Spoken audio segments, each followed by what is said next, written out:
ليلا من المسجد الحرام إلى المسجد الأقصى الذي باركنا حوله لنريه من آياتنا إنه هو السميع البصير. صدق الله مولانا العظيم وصدق رسوله النبي الكريم ونحن على ذلك لمن الشاهدين والشاكرين والحمد لله رب العالمين. الله رب محمد صلى عليه وسلم نحن بعد محمد صلى عليه وسلم. اللهم صل على سيدنا مولانا محمد معدن الجود والكرم منبع العلم والحلم والحكام وآله وصحبه وبارك وسلم صلاة وسلاما عليك يا رسول الله. محترم উলামায়ে আহলে সুন্নাত ও বিভিন্ন গ্রাম থেকে আগত নবী প্রেমিক শ্রোতামণ্ডলী ও পর্দার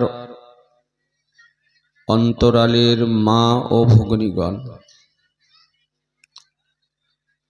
আলহামদুলিল্লাহ, যাবতীয় প্রশংসা মহান রব্বুল আলামিন, মহান স্রষ্টা, সর্বদ্রষ্টা, সর্বনিয়ন্তা, রিজক দাতা, পালন কর্তা রব্বে কায়নাত সুবহানাহু তাআলার জন্য। অতঃপর হুজুরে আকরাম, রহমাতে আলম, নূরে মুজাসসাম, নবিয়ে মুআজ্জম, রসুলে আকরাম, সাহিবে জুদ ও করম, মালিক ও হল হরম, সাহিবে লৌহে কলম, मदानी ताजदार मक्की सरकार सैयदे अबरार व अखियार सैयदुल मुरसलीन खातमुन नबिय्यीन अनीसुल गरीबीन रहमतुल आशिकीन मुरादुल मुस्ताकीन शाफिउल मुज़नबीन रहमतुल लिल आलमीन नबी मुहम्मदुर रसूलुल्लाह सल्लल्लाहु ताला अलैहि वसल्लम पैगम्बर के हाजिर व नाजिर, इल्मे गायबेर संबाददाता, आलिमे माकाना अमायाकुनेर खबरदाता, जीवित नबी, हायातुन नबी, नूरेर नबी, शफाअतकारी नबी, रहमातुल लिल आलामीन नबी मने करे एकबार मोहब्बत सहकारे उच्च स्वरे भक्ति भरे प्राण खुले सुमधुर कण्ठे समवेत भावे एकबार दारूद शरीफेर नजराना पेश करुन। अल्लाहुम्मा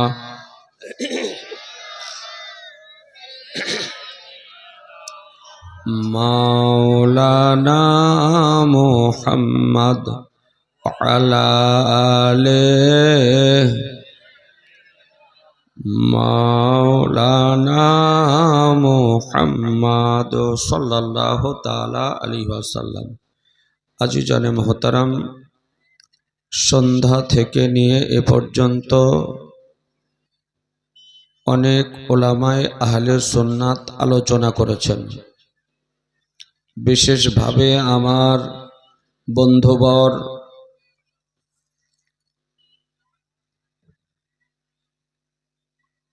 হযরতুল আল্লাম মাওলানা মোহাম্মদ ইয়াকুব আলী আশরাফি দীর্ঘ সময় ধরে আলোচনা করলেন এবং তার আলোচনাও আপনারা একাগ্রতার সঙ্গে শ্রবণ করলেন। রাত্রি এমন খুব বেশি হয়নি, বসা উঠাউঠি করিয়েন না। আমি অনুরোধ করব যে একটু এ অস্থায়ী জান্নাতের বাগানে আদব সহকারে বসুন। দীর্ঘ সময় ধরে নয়, খুব অল্প সময়ের মধ্যে কয়েকটি বিষয় শরীয়তের আলোকে আলোচনা করার আমি আপ্রাণ চেষ্টা করব ইনশাআল্লাহ। তবে মঞ্চে ও মঞ্চের নিচে অনেক জ্ঞানী গুণী বিজ্ঞ ব্যক্তি উপবিষ্ট রয়েছেন। আমি বিশেষভাবে অনুরোধ করব যে একটু নিরপেক্ষ দৃষ্টিভঙ্গি নিয়ে একাগ্রতার সঙ্গে মনোযোগ সহকারে জাগ্রত অবস্থায় একটু বোঝার চেষ্টা করবেন। আমি কোরআন শরীফ খোদার কালাম অটুট বিধান চিরন্তন নির্ভুল অতুলনীয় মহাগ্রন্থ হতে 15 পারার সূরা বানী ইসরাইলের প্রথম অংশ পাঠ করেছি। মহান রব্বুল আলামিন বলেন,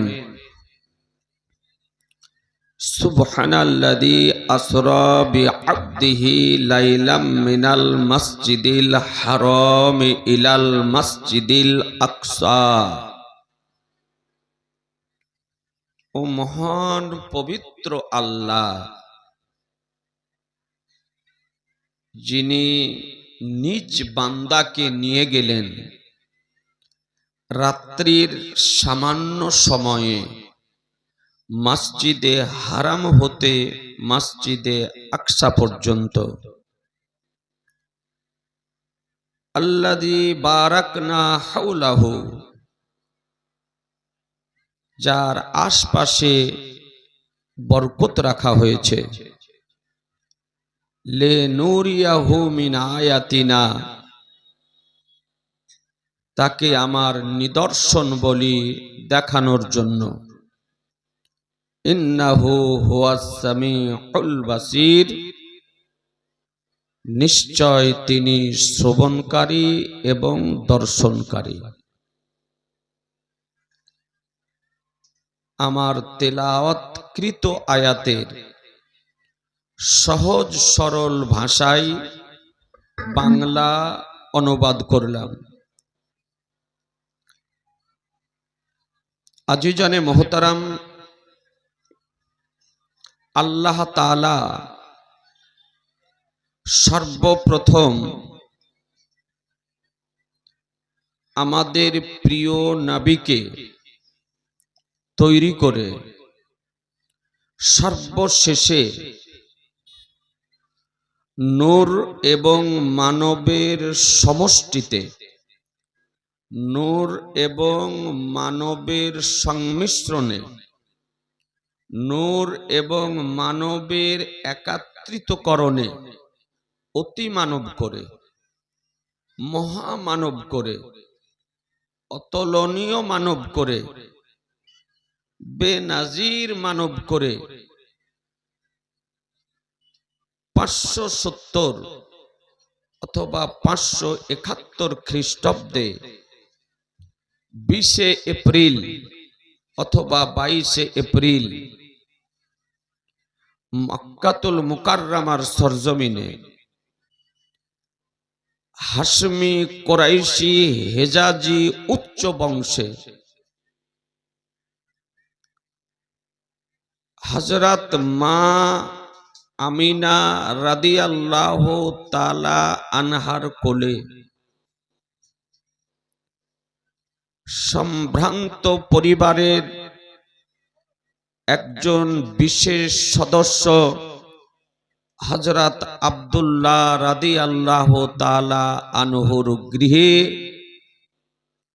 12 রবিউল আউয়াল সুবহে সাদিকের সময় আল্লাহ তাআলা আমাদের নবীকে সর্বশ্রেষ্ঠ করে প্রেরণ করেছেন।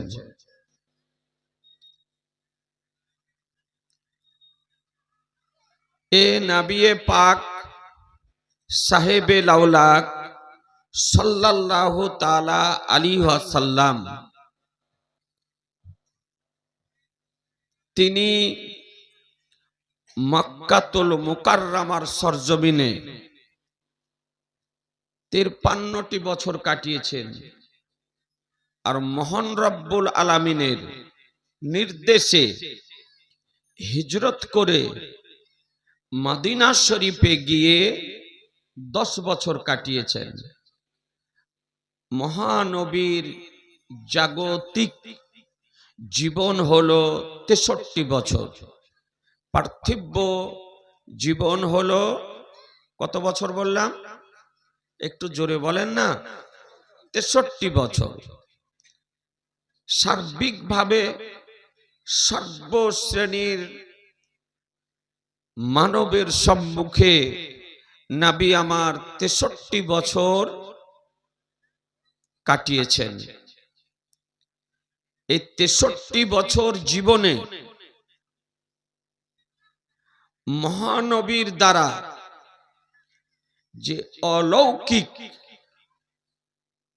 কর্মসমূহ, মুজিজা সমূহ প্রকাশিত হয়েছে, তার মধ্যে একটি অতি আশ্চর্য মুজিজা নবীর সশরীরে মেরাজ শরীফ।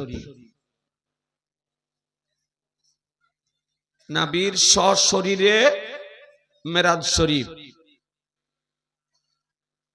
আহলুস সুন্নাতাল জামাতের আকীদা যে আমাদের মহানবীর একাধিকবার মেরাজ শরীফ সংঘটিত হয়েছিল।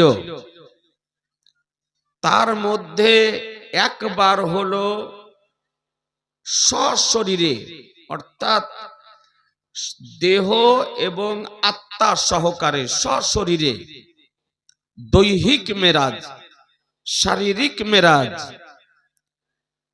আর অন্য যে সমস্ত মেরাজগুলি সংঘটিত হয়েছিল সেগুলি ছিল আত্মিক মেরাজ, আধ্যাত্মিক মেরাজ, রূহানি মেরাজ।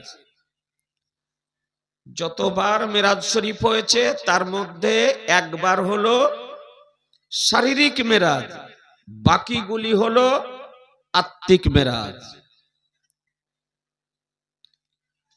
কিছু বাতিলপন্থী ভ্রান্ত মতবাদ পোষণকারীগণ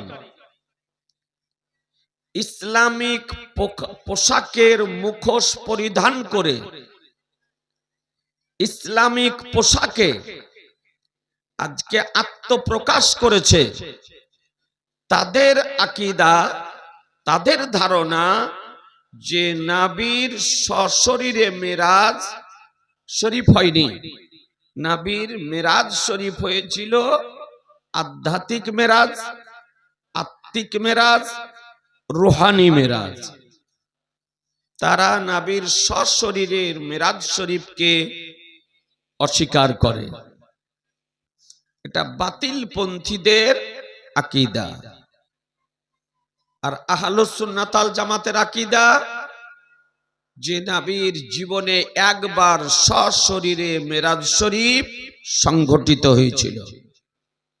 পার্থক্যটা বুঝতে পারলেন? জি, বাতিলদের সঙ্গে আমাদের পার্থক্যটা বোঝা গেল?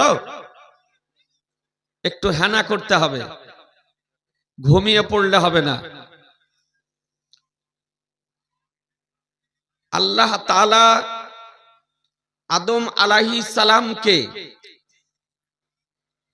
অর্থাৎ আদম আলাইহিস সালাম থেকে নিয়ে হযরত ঈসা আলাইহিস সালাম পর্যন্ত যত নবী রাসূলদেরকে প্রেরণ করেছিলেন, প্রত্যেক নবী রাসূলকে মুজিজা দিয়ে প্রেরণ করেছেন।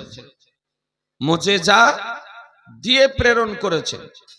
কাউকে 2টি মুজিজা, কাউকে 4টি মুজিজা, কাউকে 5টি মুজিজা, এইরকম মুজিজা দিয়ে প্রেরণ করেছেন। আর আমাদের নবীকে আল্লাহ তাআলা মুজিজা করে প্রেরণ করেছেন। কোরআন শরীফ এর মধ্যে মহান রব্বুল আলামিন বলেন, ইয়া আইয়ুহান নাসু কাদ জাআকুম বুরহানুম মির রাব্বিকুম, হে মানব সম্প্রদায়, হে মানব জাতি, নিশ্চয় তোমাদের নিকটে আল্লাহর পক্ষ হতে একটি বুরহান এসেছে, একটি দলিল এসেছে, একটি মুজিজা এসেছে। যে নবীকে কোরআন বুরহান বলেছে, এ আজিজানে মোহতারাম, আমার নবী পাক সাহেবে লাউলাক সম্পর্কে কোরআন বলে, ইন্না আতাইনা কাল কাউসার, নিশ্চয় আমি আপনাকে অসংখ্য গুণাবলী দান করেছি, অগণিত গুণাবলী দান করেছি। এ বেরাদারানি ইসলাম, কোরআন শরীফ থেকে সুস্পষ্টভাবে প্রমাণিত হয় যে আল্লাহ নবীকে অসংখ্য গুণাবলী, অগণিত গুণাবলী প্রদান করেছেন। এ নবীর গুণাবলী নির্ণয় করা, নির্দিষ্ট করা, নির্ধারিত করা, একত্রিত করা, গচ্ছিত করা, লিপিবদ্ধ করা, বর্ণনা করা পৃথিবীবাসীর পক্ষে সম্ভব নয়। আজিজানে মোহতারাম, তো নবীর জীবনে যে সমস্ত মোজেজা সংঘটিত হয়েছিল তার মধ্যে একটি অতি আশ্চর্য মোজেজা হলো নবীর মেরাজ শরীফ। একটি মাত্র হাদিসে কারিমা আজকে আপনাদের সামনে বর্ণনা করব। বর্তমান সময় এই সোশ্যাল মিডিয়ার যুগে আজ ইন্ডিয়াতে বলেন আর বাংলাদেশ বলেন আর পাকিস্তান বলেন, কিছু আগাছা বক্তা বেরিয়েছে,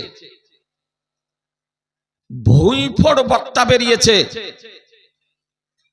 তারা আদা জল খেয়ে কোমর বেঁধে সোশ্যাল মিডিয়ার ময়দানে নেমেছে এবং আমাদের মহানবীর মহান ব্যক্তিত্ব সম্পর্কে কুরুচিকর মন্তব্য করতেছে, বিরূপ মন্তব্য করতেছে, অশালীন শব্দ ব্যবহার করতেছে। এই জন্য আপনাদের কাছে অনুরোধ করব, আজকে মাদ্রাসার বাৎসরিক জালসাতে একটু নবীকে আমি বুঝানোর চেষ্টা করব, আর আপনারা একটু বুঝার চেষ্টা করবেন। নবীকে বুঝার প্রয়োজন আছে না নাই? একটু জোরে বলেন না জি আছে। আজিজানে মোহতারাম, আজকে ওয়াহাবী সম্প্রদায়ের লোক তারা আমাদের উপরে মিথ্যা দোষারোপ করতেছে যে সুন্নি উলামায়ে কেরামগণ নামাজের কথা বলে না, রোজার কথা বলে না। আচ্ছা বলেন তো এটা ঠিক না বেঠিক কথা? একটু কথা বলতে হবে যে এটা বেঠিক কথা। আমাদের সুন্নি জামাতের উলামায়ে কেরামগণ নামাজের কথা বলেন না, বলেন না জি বলেন না? বলেন। আমরা নামাজের কথা বলি, রোজারও কথা বলি, হজ যাকাতেরও কথা বলি, কিন্তু কে তাদের থেকে আমাদের বলাটা হচ্ছে স্বতন্ত্র, আলাদা। কেন? যে আজকে এই ওয়াহাবী মতবাদ পোষণকারীগণ তারা নামাজের কথা বলে, রোজার কথা বলে, যাকাতের কথা বলে, হজের কথা বলে, কিন্তু নবীর কথা বলে না। এ আজিজানে মোহতারাম, আর আহলুস সুন্নাত ওয়াল জামাতের অনুসারী যারা, অনুগামী যারা, মান্যকারী যারা, মতদর্শী যারা, তারা নবীর কথা প্রথমে বলে, নামাজের কথা পরে বলে, নবীর কথা প্রথমে বলে, রোজার কথা পরে বলে, নবীর কথা প্রথমে বলে, যাকাতের কথা পরে বলে, নবীর কথা প্রথমে বলে, হজের কথা প্রথমে বলে। এই জন্য যে নবী হলেন ঈমান আর এগুলি হলো আমল। নামাজে নবী কেনেনি, নবী আমার নামাজ কেনেছেন। রোজাতে নবী কেনেনি, নবী আমার রোজা কেনেছেন। হজ যাকাতে নবী কেনেনি, নবী আমার হজ যাকাত কেনেছেন। সুতরাং যদি নামাজকে বুঝতে হয় প্রথমে নবীকে বুঝতে হবে, রোজাকে যদি বুঝতে হয় প্রথমে নবীকে বুঝতে হবে, হজ যাকাতকে বুঝতে হয় প্রথমে নবীকে বুঝতে হবে, যদি রিয়াদাতকে বুঝতে হয় প্রথমে নবীকে বুঝতে হবে, ইবাদতকে যদি বুঝতে হয় প্রথমে নবীকে বুঝতে হবে, দ্বীন ও মাযহাবকে বুঝতে হয় প্রথমে নবীকে বুঝতে হবে, ইসলামকে বুঝতে হয় প্রথমে নবীকে বুঝতে হবে, কোরআনকে যদি বুঝতে হয় প্রথমে নবীকে বুঝতে হবে, সৃষ্টি জগৎকে যদি বুঝতে হয় কসম খোদার প্রথমে নবীকে বুঝতে হবে।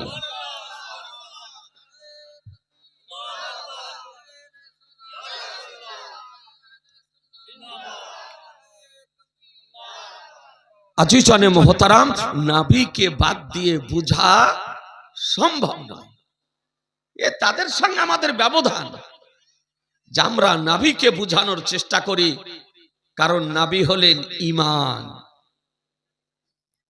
একটি মাত্র হাদিসে কারিমা, যে হাদিসটি নাসাই শরীফ কিতাবুস সালাত 451 নম্বর হাদিস, page number 61, print Darus Salam, Riyad, Saudi আরব। এই হাদিসটি একাধিক মুহাদ্দিসগণ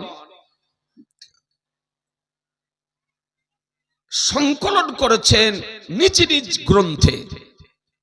হাদিসের রাবি হযরত আনাস ইবনে মালিক রাদিয়াল্লাহু তাআলা আনহু। এই আনাস ইবনে মালিক রাদিয়াল্লাহু তাআলা আনহু হাদিস শরীফটি বর্ণনা দিতেছেন। একটু মনোযোগ সহকারে আপনাদেরকে অনুরোধ করব এই গভীর রাত্রিতে হাদিস শরীফটি বোঝার জন্য। আনাস ইবনে মালিক রাদিয়াল্লাহু তাআলা আনহু হাদিস শরীফ বর্ণনা দিতেছেন যে আমার নবী পাক সাহেবে লাউলাদ সাল্লাল্লাহু তাআলা আলাইহি ওয়াসাল্লাম,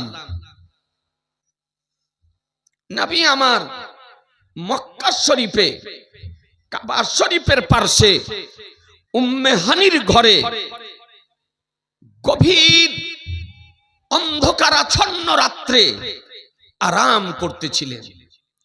নবী আমার আরাম করেন, সারা রাত ইবাদত করেন। যে নবী এত ইবাদত করতেন যে নবীর পবিত্র কদম মোবারক ফুলে যেত। আজিজানে মুহতারাম, আপনাদের আমাদের জন্য 5 ওয়াক্তের নামাজ পড়া ফরজ, আর আমার দয়ার নবীর জন্য ছিল 6 ওয়াক্তের নামাজ পড়া ফরজ।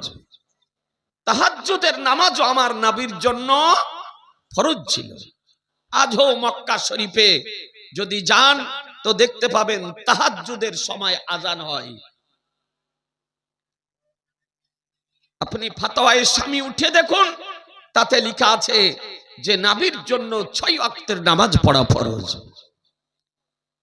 ব্যবধান, আপনাদের আমাদের জন্য যাকাত ফরজ, কিন্তু নবীর জন্য যাকাত ফরজ ছিল না। আমার নবী পাক আরাম করেন, আরাম করছেন। যখন নবী আরাম করেন চোখ বন্ধ থাকে, দিল জাগ্রত অবস্থায় থাকে, দিল জাগ্রত অবস্থায় থাকে। এই জন্য নবীগণ জাগ্রত অবস্থায় যেমন বুঝতে পারেন, আরাম করা অবস্থাতেও তেমনই বুঝতে পারেন, কোনো পার্থক্য নেই। এই কারণে আল্লামা শামী রাহমাতুল্লাহ আলাইহি ফাতাওয়ায়ে শামীর বিখ্যাত ফিকহ শাস্ত্রের গ্রন্থ, পৃথিবীর যে কোনো রাষ্ট্রে ইসলামিক বড় লাইব্রেরিতে খোঁজ করবেন কিতাবটি পাবেন। হানাফি মাযহাবের নির্ভরযোগ্য কিতাব, যে কিতাবটির মধ্যে 3টি কিতাব আছে। অনেকেই হয়তো জানে না, কিতাবটির মধ্যে 3টি কিতাব আছে। প্রথম কিতাব হলো তানবীরুল আবসার, এই কিতাবের সারা হলো দুররে মুখতার, আর দুররে মুখতারের সারা হলো আপনার রাদ্দুল মুহতার। এই 3টি কিতাবকে একত্রিত করে যে প্রিন্ট করা হয়েছে একে বলা হয় ফাতাওয়ায়ে শামী। আর এই রাদ্দুল মুহতারের সারা লিখেছেন আমার সরকারে আলা হযরত আজিমুল বরকাত মুজাদ্দিদ দ্বীন বিল্লাহ ইমাম ইশক মোহাব্বত ইমাম আহমদ রাজা ফাজিলে বেরেলভী আলাইহি রহমা রিদওয়ান, যার নাম হলো জাদ্দুল মুমতার, পিওর আরবি। সেই কিতাবের প্রথম খণ্ডে লিখতেছেন নাউমুল আম্বিয়ায়ে গায়রু নাকিজিন, আম্বিয়াদের ঘুমে ওযু নষ্ট হয় না, আম্বিয়াদের ঘুমে ওযু নষ্ট হয় না। ফিকার বই, ফিকাহ শাস্ত্রের বই উঠিয়ে যদি দেখেন, আপনি দেখতে পাবেন যে ওযু করার পর কোন মানুষ যদি ঘুমিয়ে যায় তবে তার ওযু নষ্ট হয়ে যাবে। ওযু, ঘুম হচ্ছে ওযু ভঙ্গের কারণ। মৌলবী বলেন, মাওলানা বলেন, মুফতি বলেন, হাফেজ বলেন, ইমাম বলেন, মুহাদ্দিস বলেন, মুহাক্কিক বলেন, আজকে পীরজাদা বলেন, যদি ওযু করার পর ঘুমিয়ে যদি যায় তবে ওযু থাকবে না, ওযু নষ্ট হয়ে যাবে। সাধারণ আপনাদের আমাদের জন্য ঘুম ওযু ভঙ্গের কারণ, কিন্তু নবীদের জন্য ঘুম ওযু ভঙ্গের কারণ নয়। নবীদের জন্য ওযু ভঙ্গের কারণ নয়। বলে কেন কারণ নয়? বলে জাগ্রত অবস্থাতে যেমন বুঝতে পারেন, ঘুমন্ত অবস্থাতেও তেমনই বুঝতে পারেন। আমার নবী আরাম করতেছিলেন, কেবলমাত্র হাদিসটির অনুবাদ আপনাকে শোনাই। এই সময় মহান রব্বুল আলামিন জিবরাইল আলাইহিস সালামকে ডাক দিয়ে বলেন, বলে জিবরাইল, আজকে আমার হাবিবের মেরাজের রাত্রি, জান্নাতে চলে যাও। জান্নাতে গিয়ে একটি যানবাহন তুমি তোমার পছন্দ মোতাবিক নির্বাচন করে নিয়ে আমার প্রিয় হাবিবের নিকটে যাও, আর আমার হাবিবকে তুমি নিয়ে এসো। আজকে আমার হাবিবের দিদারের রাত্রি, মেরাজের রাত্রি। আজিজানে মুহতারাম, জিবরাইল আলাইহিস সালাম জান্নাতে গিয়ে আমার মহানবীর মেরাজ শরীফের যাওয়ার জন্য যানবাহন নির্বাচন করলেন, যে যানবাহনটির নাম হচ্ছে বুরাক। কি নাম বললাম? একটু জোরে বলেন না। বুরাক। এটা আকৃতিতে কেমন? তো বলে গাধার চেয়ে একটু বড় আর খচ্চরের চেয়ে একটু ছোট। তার পাওয়ার কতটা ছিল? বলে যত দূরে দৃষ্টি পড়তো তত দূরে গিয়ে তার কদম পড়তো। এ ছিল বুরাকের গতি। আজিজানে মুহতারাম, জিবরাইল আলাইহিস সালাম বুরাক নির্বাচন করে নিয়ে জান্নাতুল ফেরদাউস থেকে আমার শাহনশাহে জিবেকার, মাদানী কে তাজদার, আহমদ মুখতার, নবীউ কা সরদার, দোদু জাহানের মালিক ও মুখতার মহানবীর নিকটে এসে হাজির। আমার নবী বলেন, জিবরাইল, কি ব্যাপার? সেই দিন ছিল রজব মাসের 26 তারিখ, দিবাগত রাত্রি, অন্ধকারাচ্ছন্ন রাত্রি, কালো ঘুটঘুটে রাত্রি। আর এই রাত্রিতে নবীর নিকটে আসতেছেন জিবরাইল আলাইহিস সালাম। বলেন, ইয়া রাসূলুল্লাহ, আজকে হচ্ছে আপনার মেরাজের রাত্রি, আল্লাহ আপনাকে নিয়ে যাওয়ার জন্য আমাকে প্রেরণ করেছেন। বলে, জিবরাইল, আজকে আমার সফর ভ্রমণের রাত্রি, মেরাজের রাত্রি? বলে, হ্যাঁ ইয়া রাসূলুল্লাহ। নবী আমার জেগে গেলেন। জিবরাইল আলাইহিস সালাম আবে জমজমের পানি দিলেন। নবী আমার ওযু করলেন। ওযু করে সুসজ্জিত হয়ে বোরাকের পৃষ্ঠে আরোহণ করলেন। বোরাকের লাগাম জিবরাইল আলাইহিস সালামের হাতে। সাইয়্যিদুল মালাইকা, যে জিবরাইল আলাইহিস সালাম কে নবীর খাদেম বলা হয়েছে। আপনি দরুদে তাজে উঠিয়ে দেখুন, দরুদে তাজে লেখা আছে, জিবরিল খাদিমুহু, জিবরাইল আলাইহিস সালাম হলেন নবীর খাদেম। এ বেরাদারান ইসলাম, জিবরাইলকে কেন তৈরি করা হয়েছে তা আপনি কিতাব উঠিয়ে দেখুন, হাদিস উঠিয়ে দেখুন, লেখা হয়েছে পরিষ্কার ভাবে যে সাইয়্যিদুনা জিবরাইল আলাইহিস সালাম ইন্নামা খুলিকা লিখিদমাতিন নবী সাল্লাল্লাহু আলাইহি সাল্লাম, আমাদের সরদার জিবরাইল আলাইহিস সালামকে আল্লাহ তাআলা তৈরি করেছেন নবীর সেবা করার জন্য, নবীর খিদমত করার জন্য তৈরি করেছেন। যে জিবরাইল আলাইহিস সালাম আমার নবীর নিকটে 24,000 বার এসেছিলেন। কতবার বললাম? 24,000 বার এসেছিলেন। আজিজানে মুহতারাম, হ্যাঁ হ্যাঁ, যে জিবরাইল আলাইহিস সালাম বদরের যুদ্ধে অংশগ্রহণ করেছিলেন। জিবরাইল আলাইহিস সালাম আপনারা জানেন বদরের যুদ্ধে আল্লাহ তাআলা দরবারে নবী আমার দোয়া করেছিলেন, আল্লাহ তুমি গায়েবী সাহায্য করো, রমজান মাস গায়েবী সাহায্য করো। তো আল্লাহ তাআলা ওই বদরের যুদ্ধে 5000 ফেরেশতা পাঠিয়েছিলেন, তার মধ্যে সাইয়্যিদুল মালায়েকা জিবরাইল আলাইহিস সালামকে পাঠিয়েছিলেন। জিবরাইল আলাইহিস সালাম যে আপনার দুলদুলের পৃষ্ঠে আরোহণ করে বদরের প্রান্তরে তরবারি চালাতে ছিলেন, তার নাম ছিল হাইজুম। আপনার কিতাবে বর্ণিত হয়েছে জিবরাইল আলাইহিস সালাম বলেন, আকদিম হাইজুম, আকদিম হাইজুম, বলে হাইজুম আগে বাড়ো, হাইজুম আগে বাড়ো। সাহাবায়ে কেরামগণ বলেন, কোন কাফিরকে হত্যা করার মানুষে আগে অগ্রসর হতাম তো দেখতাম যে আমাদের পৌঁছানোর পূর্বেই কে যেন তাকে হত্যা করে দিয়েছে। আজিজানে মোহতারাম ও জিবরাইল আলাইহিস সালাম, হ্যাঁ মা হালিমা রাদিয়াল্লাহু তাআলা আনহা, মা হালিমা রাদিয়াল্লাহু তাআলা আনহা আমার নবীকে আজকে নিয়ে গেলেন, বাড়িতে রেখেছেন। মা হালিমা রাদিয়াল্লাহু তাআলা আনহাকে জিজ্ঞাসা করা হলো, হালিমা নবীকে নিয়ে গিয়ে দোলনাতে রেখে বাড়ি ঘরের কাজকর্ম করতে, তবে নবীর দোলনাটা দাঁড়িয়ে থাকতো না নড়াচড়া করতো? তো মা হালিমা রাদিয়াল্লাহু তাআলা আনহা বলেন, বলে শোনো, নাবিকে যখন দোলনাতে রেখে দিতাম নাবির দোলনাটা নড়তো, নাবির দোলনাটা হিলতো। একবার সুবহানাল্লাহ বলা যাবে না? একটু জোরে বলেন না। এ বেরাদারান ইসলাম, বলে নড়তো। জিজ্ঞাসা করা হলো, বলে হালিমা নবীর দোলনাটা কে নড়াতো? তুমি নড়াতে, তোমার স্বামী নড়াতো, তোমার ছেলে নড়াতো, তোমার মেয়ে নড়াতো, কে নড়াতো? মা হালিমা রাদিয়াল্লাহু তাআলা বলেন, বলে শোনো, নবীর দোলনা আমরা কেউ নড়াতাম না, না আমি নড়াতাম, না আমার স্বামী নড়াতো, না আমার মেয়ে নড়াতো, না আমার ছেলে নড়াতো। নবীর দোলনাটা অটোমেটিক নড়তো। কে নড়াতো?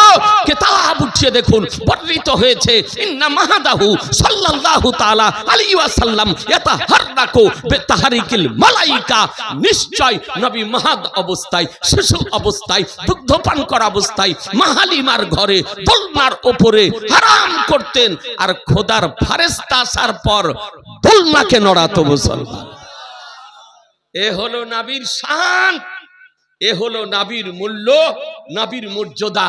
এ বেরাদার, আর কিছু ছানি পড়া বক্তা বেরিয়েছে, মুসলমানি না হওয়া বক্তা বেরিয়েছে, ভুঁইফোড় বক্তা বেরিয়েছে। আজকে তারা আমার সেই মহানবীর মহান ব্যক্তিত্ব সম্পর্কে অশালীন মন্তব্য করতেছে। মুসলমান, চিন্তা করে দেখবেন, আমার দয়ার নবী মায়ার নবী সাল্লাল্লাহু তাআলা আলাইহি সাল্লাম বুরাকের পৃষ্ঠারোহণ করলেন। জিবরাইল আলাইহিস সালাম বুরাকে লাগাম ধরলেন। মেরাজ শুরু হলো।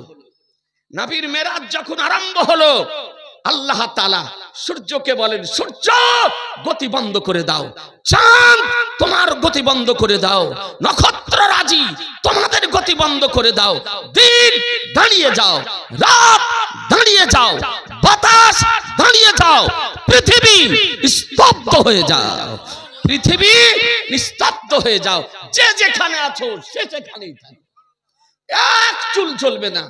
আল্লাহ তাআলা সারা পৃথিবীকে স্টপ করে দিলেন। মুসলমান, সারা পৃথিবী দাঁড়িয়ে গেল, জমিন আসমান দাঁড়িয়ে গেল।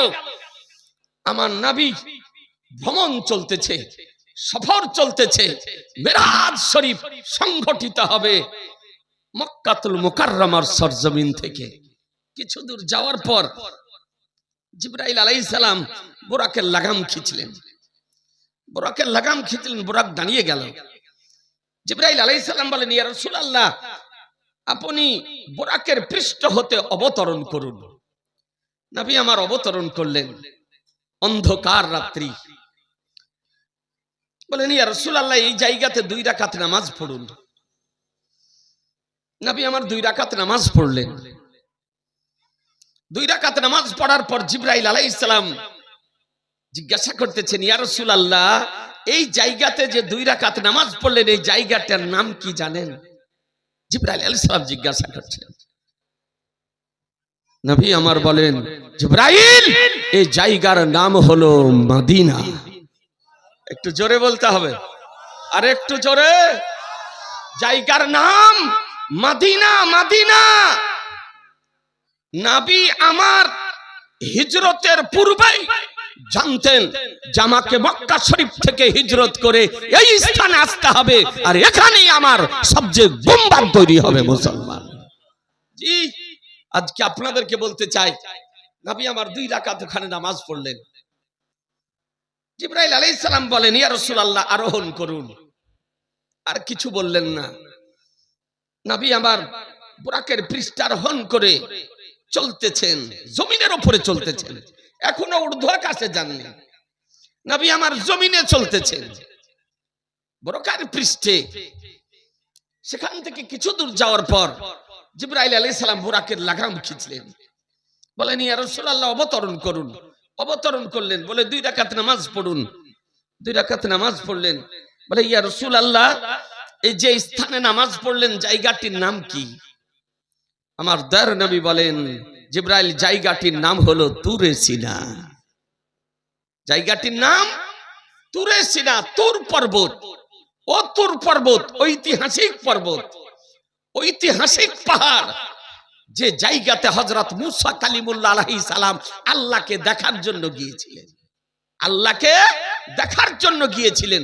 জালিলুল কদর পয়গম্বর মুসা আলাইহিস সালাম বলেন, আরিনি আরিনি, আল্লাহ তোমাকে দেখতে চাই, তোমাকে দেখতে চাই, তোমাকে দেখতে চাই। রব্বুল আলামিন বলেন লান তারানি, বলে মুসা তুমি আমাকে দেখতে পাবে না, তুমি আমাকে দেখতে পাবে না।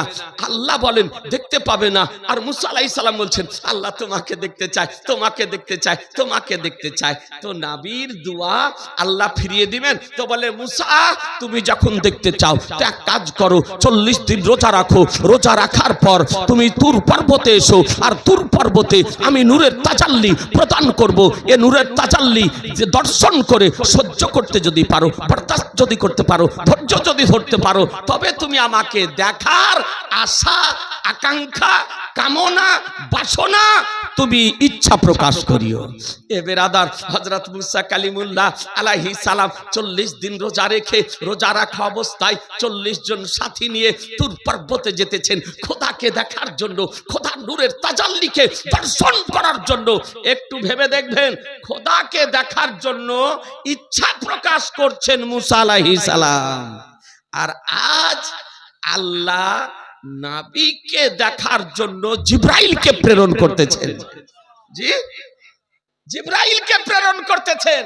এ হচ্ছে হাবিব আর কালিমের মধ্যে পার্থক্য। একটু চিন্তা করে দেখবেন, মুসা কালিমুল্লাহ আলাইহিস সালাম উপস্থিত হলেন। আল্লাহ তাআলা বলেন, বলে মুসা যাদেরকে নিয়ে 3 কিলোমিটার দূরে রেখে দাও। 3 কিলোমিটার দূরে পশু পক্ষী জীবজন্তু পিপিলিকা থেকে সমস্ত জীবজন্তুকে আল্লাহ তাআলা নির্দেশ দিলেন সব 3 কিলোমিটারের বাইরে চলে যাও। আজ নূরের তাজাল্লি প্রদান করা হবে, সব চলে যাও। 3 কিলোমিটার দূরে সবকে সরিয়ে দেওয়া হলো। মুসা আলাইহিস সালাম দাঁড়িয়ে আছেন, আর আল্লাহ তাআলা নূরের তাজাল্লি প্রদান করলেন। মুসা আলাইহিস সালাম কি হলেন? সঙ্গে সঙ্গে কোরআন বলে খাররা মুসা, মুসা আলাইহিস সালাম জমিনে পড়ে গেলেন। জমিনে পড়ে গেলেন। দুনিয়াবি পার্থিব সাময়িক জ্ঞান হযরত মুসা আলাইহিস সালামের আপনার দূরে সরে গেল। কিছুক্ষণ পর হযরত মুসা আলাইহিস সালাম দাঁড়ালেন। দাঁড়িয়ে দেখতেছেন যার তুর পর্বত হয়ে নেই, তুর পর্বত আল্লাহর নূরের তাজাল্লিতে আজকে পুড়ে ভস্ম হয়ে সুরমাতে পরিণত হয়েছে মুসলমান। একটু জোরে, আর একটু জোরে। আজিজানে মুহতারাম, হযরত মুসা কালিমুল্লাহ আলাইহিস সালাম সেখান থেকে ফিরে আসছেন। এসে দেখেন যে 40 জন সঙ্গীকে নিয়ে এসেছিলেন, 3 কিলোমিটারের বাইরে রেখে গিয়েছিলেন। একটু ভিতরে প্রবেশ করার কারণে তারা 40 জনই মারা গিয়েছে, ইন্তিকাল করে গিয়েছেন। উম্মত আর নবীর মধ্যে ব্যবধান। তুর পর্বতের কিনারাতেও গিয়ে মুসা আলাইহিস সালাম সুস্থভাবে ফিরে আসতেছেন, আর সঙ্গীগণ একটু ভিতরে প্রবেশ করার কারণে তারা মারা গিয়েছে। বেরাদার, মারা গিয়েছে। হযরত মুসা কালিমুল্লাহ আলাইহিস সালাম আল্লাহর দরবারে আরজ করলেন, আল্লাহ এদেরকে সঙ্গী করে নিয়ে এসেছিলাম, সাথে করে নিয়ে এসেছিলাম, আল্লাহ এদেরকে রেখে দিয়ে একাই কিভাবে যাব, একাই কেমন করে যাব, তাদের আত্মীয় স্বজনকে গিয়ে কি বলবো।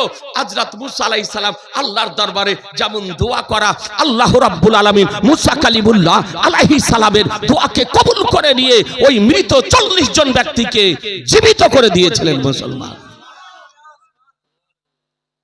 মুসা আলাইহিস সালাম এর সঙ্গে সেই তুর পর্বতের সম্পর্ক। তো ওই জায়গাতে আমার নবী মেরাজের রাত্রিতে 2 রাকাত নামাজ আদায় করলেন।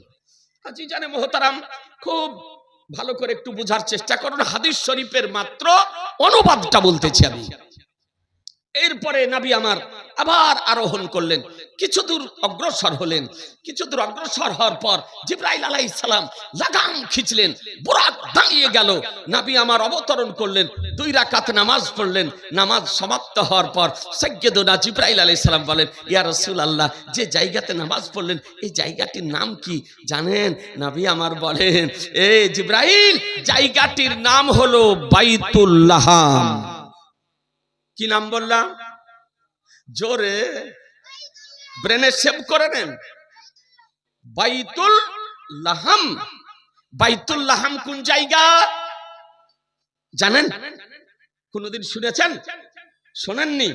এ বাইতুল লাহাম ওই স্থান যে স্থানে হযরত ঈসা আলাইহিস সালাম মায়ের কোলে এসেছিলেন। মায়ের কোলে এসেছিলেন, ওই জায়গাটির নাম হলো বাইতুল লাহাম। ঈসা আলাইহিস সালামের পিতা ছিল না, ঈসা আলাইহিস সালামের মায়ের নাম হলো মা মারিয়াম রাদিয়াল্লাহু তাআলা আনহা। আল্লাহ তাআলা জিবরাইল আলাইহিস সালামের ফুকের মাধ্যমে মা মারিয়ামের উদরে হযরত ঈসা আলাইহিস সালামের রূহকে প্রেরণ করেছিলেন। এ বেরাদার, যাকে যখন ঈসা আলাইহিস সালাম মায়ের কোলে আসলেন, মা মারিয়াম রাদিয়াল্লাহু তাআলা আনহা বাচ্চাকে নিয়ে চিন্তিতা হলেন। বলে, আল্লাহ, বাচ্চা প্রসবিত হয়েছে, বাচ্চা নিয়ে ঘরে যাব, বাচ্চা নিয়ে বাড়ি যাব, বাচ্চা নিয়ে দেশে যাব, বাচ্চা নিয়ে এলাকাতে যাব। এলাকাবাসী কি বলবে, গ্রামবাসী কি বলবে, প্রতিবেশীগণ কি বলবে, আত্মীয় স্বজন কি বলবে যে মারিয়াম তোমার বিয়ে হয়নি, তোমার শাদী হয়নি, তোমার স্বামী নেই, বাচ্চা কেমন করে হলো? তাদের প্রশ্নের উত্তর কেমন করে দেব, অ্যানসার কেমন করে দেব? মা মারিয়াম রাদিয়াল্লাহু তাআলা আনহা চরম চিন্তিতা হয়ে পড়লেন। মহান রব্বুল আলামিন ইলহাম করলেন, মারিয়াম তোমাকে চিন্তা করতে হবে না, ভাবতে হবে না, শোনো, আমি বাচ্চা পাঠিয়েছি, এ বাচ্চাই তোমার কোল থেকে উত্তর দেবে। জোরে, আর একটু জোরে বলে, বাচ্চা তোমার কোল থেকে উত্তর দেবে, তোমাকে কথা বলতে হবে না, তোমাকে তাদের প্রশ্নের উত্তর দিতে হবে না, তুমি চুপ থাকবে, কথা বাচ্চাতে বলবে। মা মারিয়াম রাদিয়াল্লাহু তাআলা আনহা কলেজার টুকরা ঈসা আলাইহিস সালামকে কোলে নিয়ে আজকে বাড়ি আসলেন, ঘরে আসলেন, গ্রামে আসলেন, এলাকাতে আসলেন। আর যেমন আশা, এলাকার মানুষ হযরত ঈসা আলাইহিস সালাম ও মা মারিয়ামকে দেখার জন্য ভেগে পড়েছে। এরকম যদি বাচ্চা নিয়ে কেউ আসে, মাইকিং করতে হবে? মাইকিং করতে হবে না, বিজ্ঞাপন করতে হবে না। মানুষ কেমন করে যে সংবাদ পেয়ে যাবে তার আপনার ঠিক নাই, মানুষ আপনার ভেঙে পড়বে।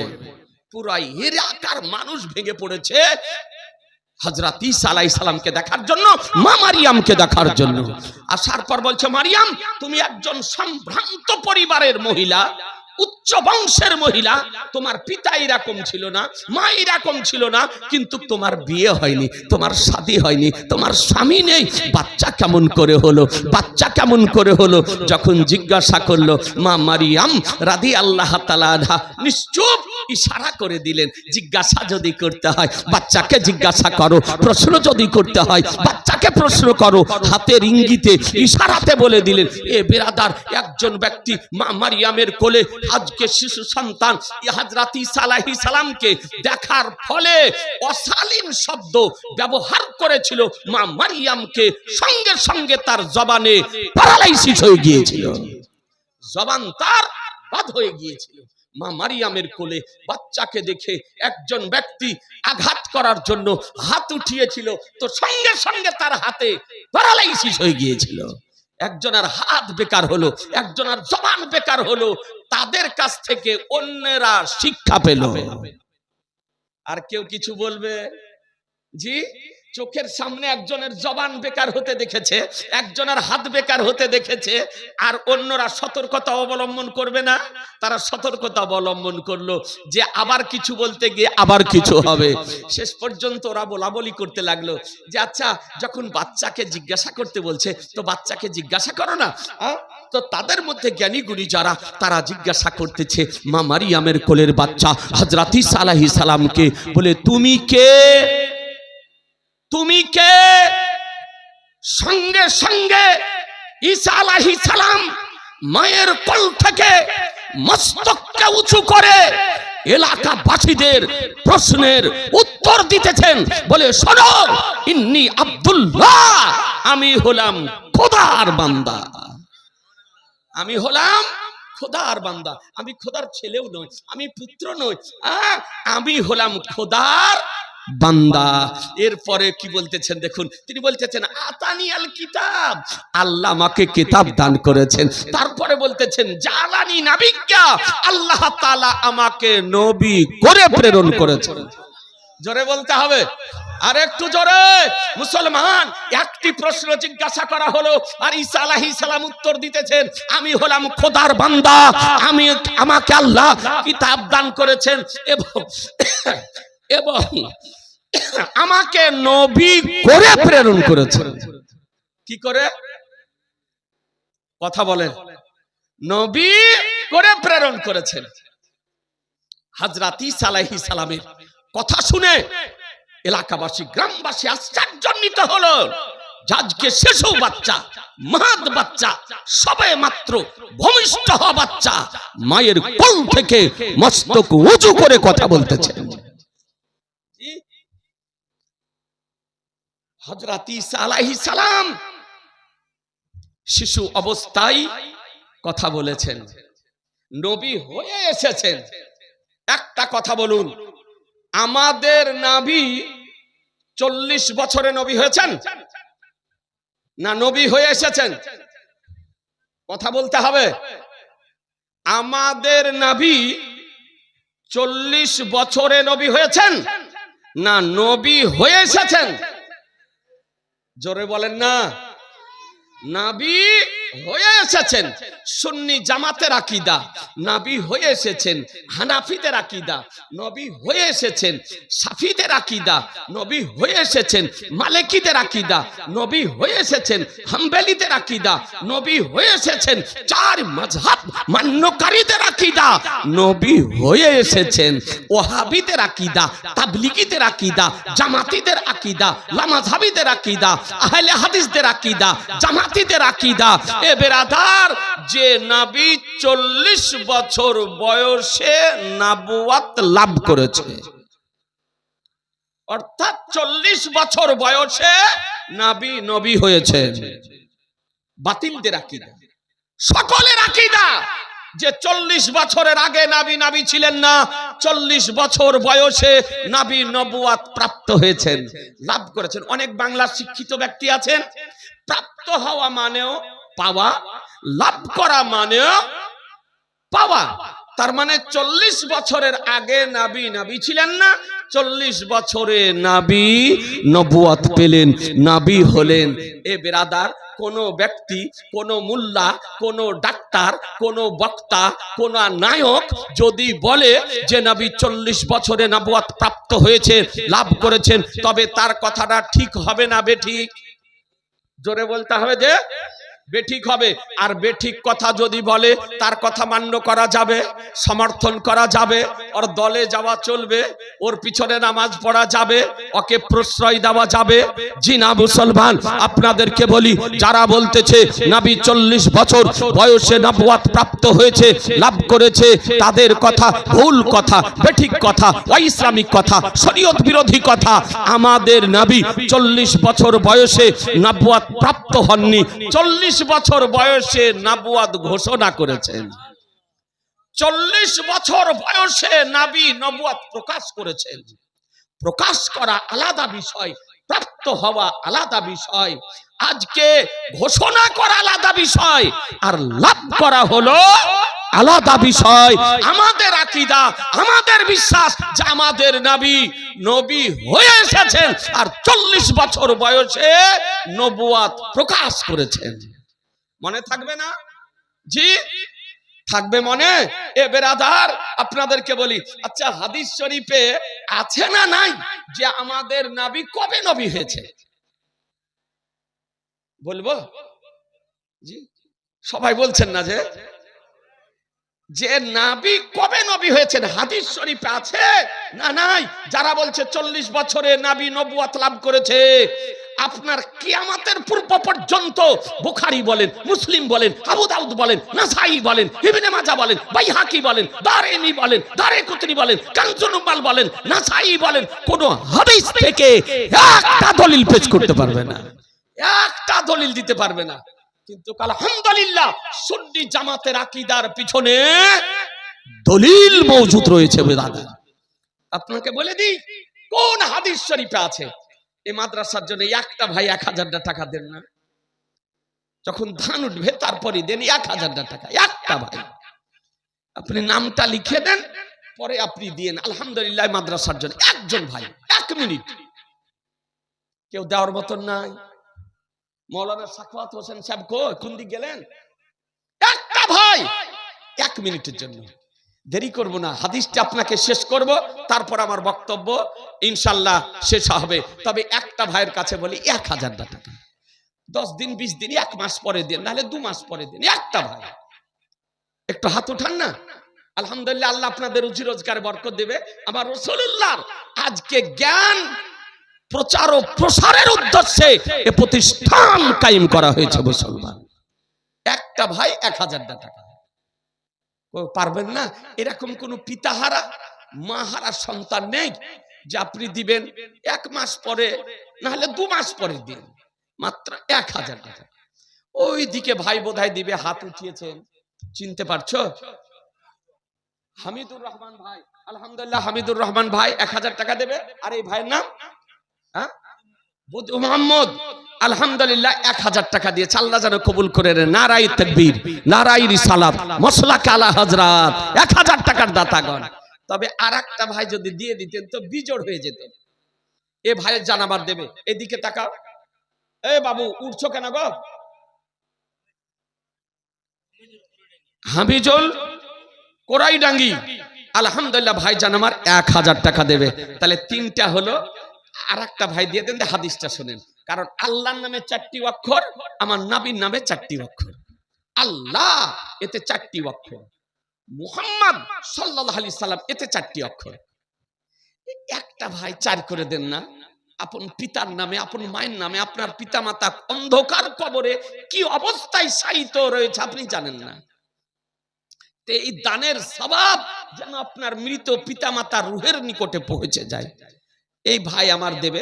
এই দিকে হাত উঠিয়েছে আলহামদুলিল্লাহ তাহির মোহাম্মদ, আলহামদুলিল্লাহ তাহির মোহাম্মদ ভাইজান আমার 1000 টাকা দেবে। আল্লাহ তাআলা যেন আপনাদের সকলের দানকে যেন কবুল করে নেয়। এরকম যদি আর কোনো পিতাহারা থাকেন পাক পাঞ্জাতনের নামে তো দিয়ে দেন।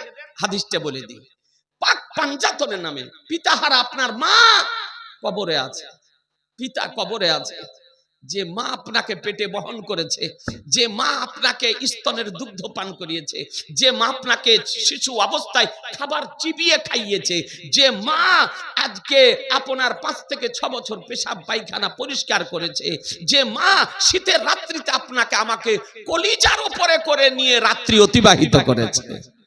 এরকম মাহারা আছে একটা না?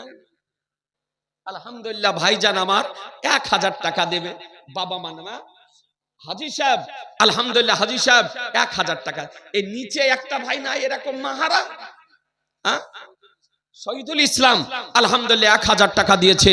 আলহামদুলিল্লাহ। আর একটা ভাই বলেন না, একটা ভাই চট করে বলে দেন, দেরি করিয়েন না। সুবহানাল্লাহ। একটা ভাই 1 মিনিটের জন্য। ওই ভাই আমার হাত উঠিয়েছে, দেবে। আলহামদুলিল্লাহ। ওই যে ওই সাইডে একদম পিছন দিকে নজরুল ইসলাম ভাইজান আমার 1000 টাকা দেবে। নারায়ে তাকবীর, নারায়ে রিসালাত, মসলাকে আলা হযরত, 1000 টাকার দাতাগণ। এ বিরাদার শোনেন, তিরমিজি শরীফ তুমি 1000। আলহামদুলিল্লাহ, দেখেন আমার হাসি, এই 2 আনসার দেখছেন, এ আমার ছাত্র, প্রায় আমার মাদ্রাসাতে 5 থেকে 6 বছর ছিল। মাওলানা আব্দুল জব্বার সাহেবের ছেলে এবং এই আনসার, এরা দুজনেই একসঙ্গে গিয়েছিল। আলহামদুলিল্লাহ, এইদিকে আপনার কামারতোর, এইদিকে কয়েকজন ছাত্র আছে। আলহামদুলিল্লাহ, এরা এখান থেকে মোটামুটি প্রায় 15-20 জন আপনার গিয়েছিল। এই একবারে সাবধান রসাকর এই দিক থেকে নিয়ে এদিকে। তা আলহামদুলিল্লাহ, অনেকদিন পর আমার সঙ্গে সাক্ষাৎ হলো। প্রায় মাঝে মধ্যে ফোনে কথা হয়। তো আমার স্নেহাশিস আনসার আলী 1000 টাকা দিয়েছেন, আল্লাহ যেন কবুল করে নেন।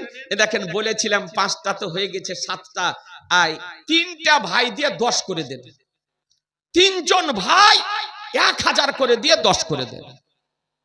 আলহামদুলিল্লাহ, আর 3টা ভাই, তাহলে 10 হয়ে যাবে ভাই গো। আর আপনাকে অনুরোধ করব না, আর আপনাকে কষ্ট দেব না, হাদিসটি শেষ করব, জান ভরে যাবে আপনার। আপনারা তো জীবনই শুনেন, জালসা শুনেন, ওয়াজ নসিহত শুনেন। এ ব্রাদার আর ইসলাম, আপনাকে নাসাই শরীফের হাদিস শোনাতেছি। আর একটা যদি মাহারা থাকে, মা বোনেরা নাই, একটা কোন ভাই মাহারা মায়ের নামে, আমার রাসূলুল্লাহ দেখতেছেন, পয়গম্বর দেখতেছেন, একটা ভাই যদি পারেন মায়ের নামে, আজ দিতে না পারেন 1 মাস 2 মাস পরে দিয়ে দিন। ধান উঠবে, কাটবেন, মারবেন, তারপরে বিক্রি করবেন, তারপরে দিয়ে দিন। না, একটা কোন যুবক নওজোয়ান এইরকম মাহারা একটা ভাই বলেন না, চট করে বলেন 1000 টাকা, বেশি বলিনি ভাই গো। আহা, যে মাকে মা বলে ডাকলে প্রাণ ঠান্ডা হয়ে যায়, এ মায়ের নামে মাত্র 1000 টাকা। আলহামদুলিল্লাহ, নাই দিতে পারবেন না?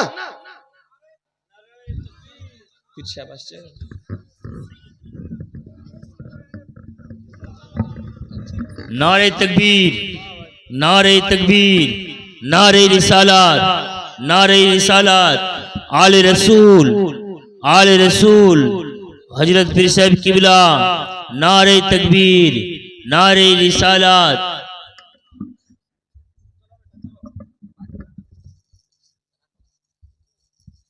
বসেন, আপনারা বসেন, হুজুর পীর সাহেব চলে এসেছেন।